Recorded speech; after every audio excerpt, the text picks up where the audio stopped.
Sebelum kita baca bersama, tadi kita sudah sama dengarkan pelajaran demi pelajaran dari Habib Alwi bin Hasan bin Sumaid, begitu juga dari Habib Muhammad bin Husain Al-Attas, dan terakhir tadi dari Habib Muhammad Hanif bin Abdurrahman Al-Attas, di mana terakhir tadi Habib Hanif membahas soal tabarruk dengan rambut Nabi. Sudah dengar?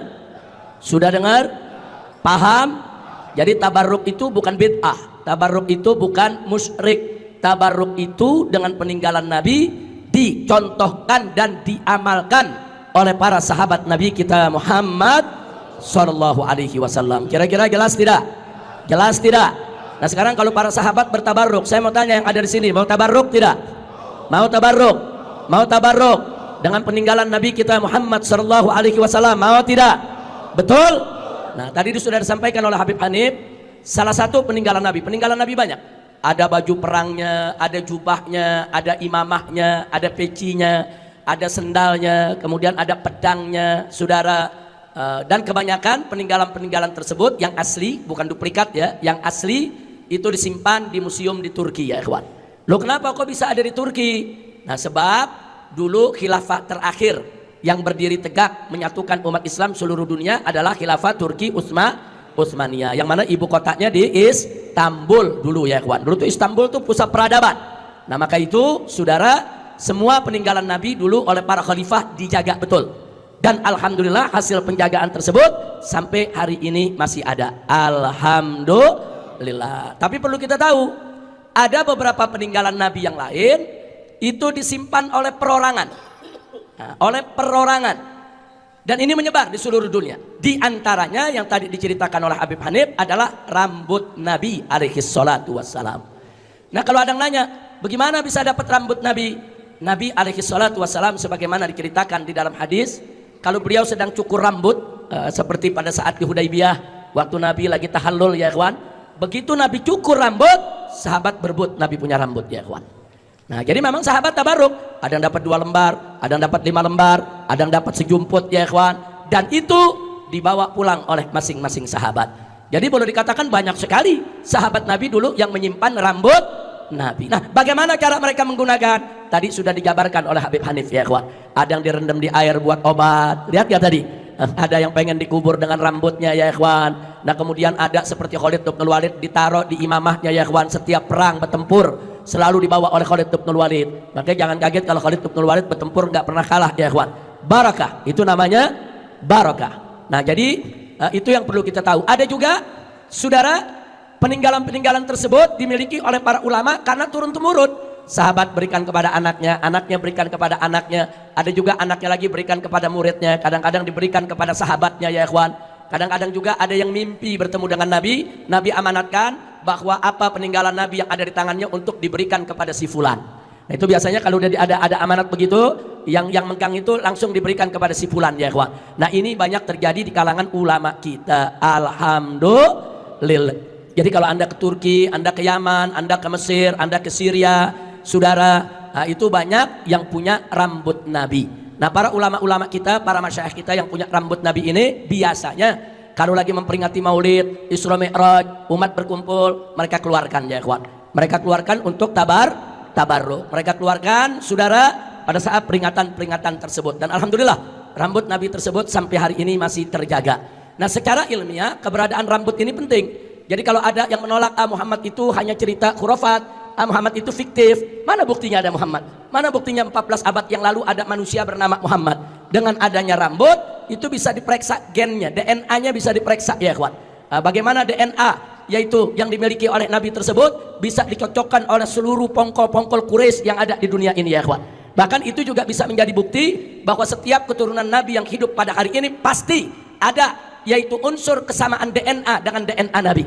Membuktikannya lewat rambut yang ditinggalkan oleh Nabi saudara. Alhamdulillah. Jadi kalau Habib palsu ketahuan tuh kalau diperiksa, DNA Nabi kemana, DNA-nya kemana ya ikhwan.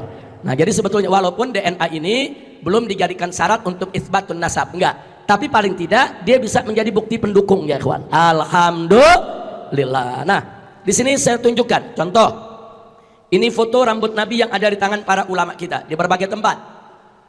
Nah kemudian ada yang bertanya, kok rambutnya panjang? Iya, rambut tersebut setiap 6 bulan 1 tahun sekali terus memanjang ya ikhwan.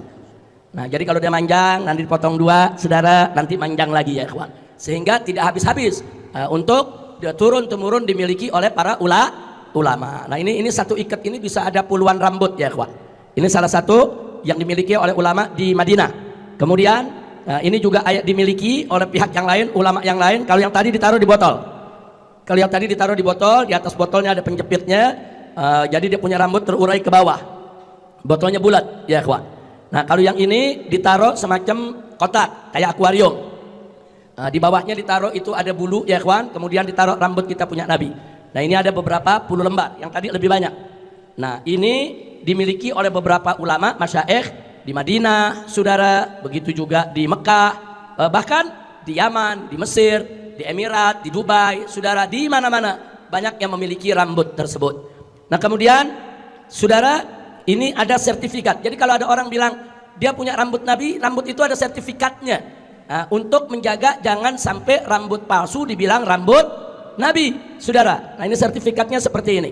Nah, ini dari khatamnya ini ya ikhwan, ini dari lembaga penjaga daripada peninggalan Nabi Muhammad Sallallahu Alaihi Wasallam. Ditandatangani oleh beberapa, yaitu daripada penanggung jawabnya. Ini yang perlu kita tunjukkan. Jadi yang tadi kita lihat itu di foto, ini ada sertifikatnya bukan tidak ya ikhwan. Nah kemudian salah satu pemegang rambut tersebut saudara mengamanatkan beberapa lembar rambut ke salah satu sayyid di Madinah, ke salah satu sayyid As-Segaf di kota suci Madinah. Nah kemudian saudara ala kulihal saudara pucuk di kita ulam tiba saudara, tanpa kita meminta kecuali hanya kepada Allah saudara. Akhirnya sayyid yang di Madinah ini yang dapat beberapa lembar rambut tadi saudara menghadiahkan kepada saya 1 lembar rambut. Alhamdulillahirabbil alamin, hanya 1 lembar. Tapi jangan lupa tadi sahabat Nabi mengatakan apa yang dikatakan oleh Habib Hanif, diceritakan 1 lembar rambut Nabi lebih aku suka daripada seisi dunia. Tapi tentu kalaupun kita dapat apa saja peninggalan Nabi yang kita dapat, wajib dijaga, itu amanat, wajib dijaga dengan baik, wajib dijaga dengan adab, dengan sopan, karena itu peninggalan bukan sembarang manusia, tapi manusia yang menjadi Sayyidul Anbiya wal Mursalin, Nabi Yuna Muhammad Sallallahu Alaihi Wasallam. Nah selanjutnya rambut tersebut saya tunjukkan ya ikhwan, saya simpan di dalam kotak ini. Sallu ala Nabi, sallu ala Nabi, sallu ala Nabi. Allahumma salli wa sallim ala Sayyidina Muhammad wa ala ali Sayyidina Muhammad. Jadi ini kita letakkan di depan saudara. Kita berharap agar semua yang hadir di sini ikut bertabarruk dengan wujud rambut Nabi kita Muhammad sallallahu alaihi wasallam, kemuliaan dan keberkahan yang Allah limpahkan kepada Nabi kita Muhammad sallallahu alaihi wasallam. Dan sengaja ini kita letakkan karena sebentar lagi kita akan baca kisah Rasul dan kita lanjutkan dengan mahal qiyam. Tadi belum mahal qiyam kan? Kita lanjutkan dengan mahal qiyam insya Allah. Nah inilah yang bisa saya sampaikan ya ikhwan. Jadi memang kalau tanya bagaimana ini bisa dapat saudara, saya beberapa kali mencium rambut Nabi tapi melalui tabung. Saya 2 kali ke Turki, saya temui ulama yang punya rambut Nabi saudara. Waktu itu Kiai Sobri juga ikut dengan saya waktu di Turki, Habib Hanif juga ikut. Kemudian kita ditunjukkan, kita cium, tapi tentu di dalam botol saudara. Tapi walaupun di dalam botol itu keberkahan dan luar biasa. Kemudian begitu juga 2 kali saya di Turki, saya temui orang yang punya rambut Nabi. Kemudian di Madinah juga kita pernah mencium rambut Nabi. Dan satu lagi di Sewun, yaitu di Al-Habsyi. Nah kita juga pernah mencium rambut Nabi. Nah saat itu saudara saya masih ingat betul, terlintas saja saya minta, ya Allah betapa indahnya kalau selembar aja kita punya. Kalau selembar, saya nggak minta sama si ulama, karena ini memang bukan buat diperjualbelikan saudara. Kan kalau kita minta juga nggak mungkin, karena itu memang disimpan untuk tamu-tamu. Cuman ketika nyium seterlintas, ya Allah indah banget kalau dapat selembar nih, indah banget dapat selembar. Akhirnya kita baru dapat ini 2 minggu yang lalu ya kawan. Jadi 2 minggu yang lalu, 3 minggu yang lalu saya dikontak dari Madinah. Kemudian yang bersangkutan berencana menghadiahkan kepada saya 1 lembar dan ditulis dalam suratnya. Cuman bagaimana cara ngirimnya? Ini ngirimnya juga mesti hati-hati. Nggak hati-hati yang bawa bisa kangen juga merambut Nabi. Akhirnya apa? Akhirnya rambut ini direndam di dalam minyak wangi yang luar biasa wanginya ya ikhwan. Kemudian minyak wangi itu yang dikirimkan kemari. Jadi orang nggak ada yang tahu, yang bawa pun nggak tahu kalau di dalamnya ada rambut Nabi ya kawan. Nah akhirnya sampai kepada kita, kemudian kita keluarkan, kita cuci dengan air zam-zam dan kita taruh di kotak saat ini, dan sengaja saya tutup supaya nggak bisa dibuka ya kawan.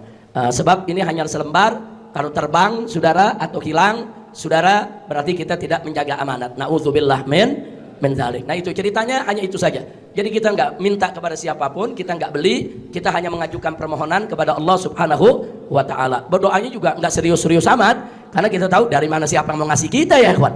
Kita pikir siapa yang mau ngasih kita ya kawan, cuman minta ya Allah indah banget nih kalau selembar ada aja nih kita punya nih. Itu udah bertahun-tahun.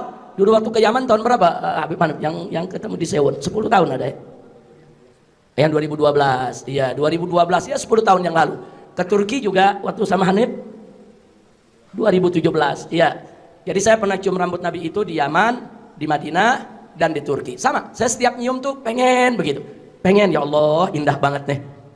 Kalau kita punya selembar aja selembar. Biar dikit juga dapat, benar-benar dikasih selembar ya kawan. Alhamdulillah. Kalau tahu doa kita diterima, kita minta 100 lembar saudara. Kita nggak yakin berdoa kita, makanya kalau doa mesti yakin.